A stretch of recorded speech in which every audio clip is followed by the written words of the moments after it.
2017 events in South Africa, nobody got to witness the attacks. But they did get to examine 5 bodies.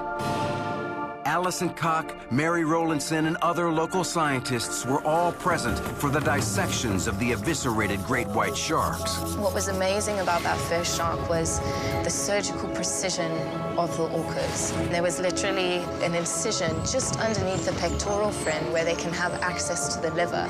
And so they obviously sort of suck it out or something like that. It's just amazing that the orcas know that. We know that the orca has enough bite force to break through that pectoral fin. So they were holding it with just enough force to put those teeth marks there and then somehow tear the shark open and remove the liver.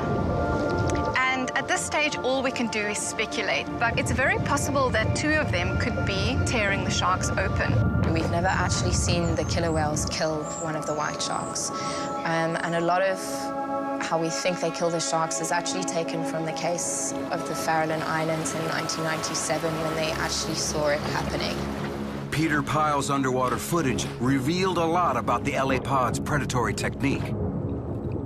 You could see that there's this white scraping of all the skin off her head, and I believe what she did is rammed the shark very, very hard, kind of knocked the wind out of it. Now, once the white sharks hit the surface, we believe that the one orca will stay beneath them, keeping them at the surface. And then we believe the other orca will come along and deliver a fatal blow, perhaps turning it onto its back, putting it into a state of tonic immobility. It must be a case of trial and error, that eventually one of them flips the shark over and realizes that it stops struggling if you put it upside down. They essentially fall asleep. With the shark now stunned, the killer whales finish the job. At which time the other orca can come, grab the pectoral fin, basically rip it to a point where they can get access to the liver and sort of suck the liver out the shark. And at that point, because they use their liver to control their buoyancy, the shark will sink and it will die, obviously.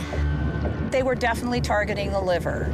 They can use their echolocation. They know the body parts. They can essentially scan a shark and pick out certain preferred tissue types. They knew what they wanted, they knew how to find it, and they knew how to get it out with the least amount of work. For Lisa, it's like deja vu. I see some parallels between port and starboard and our LA pod in that there are these whales that seem to really know what to do when they encounter these sharks and have those techniques down and be really targeting this nutrient-rich liver.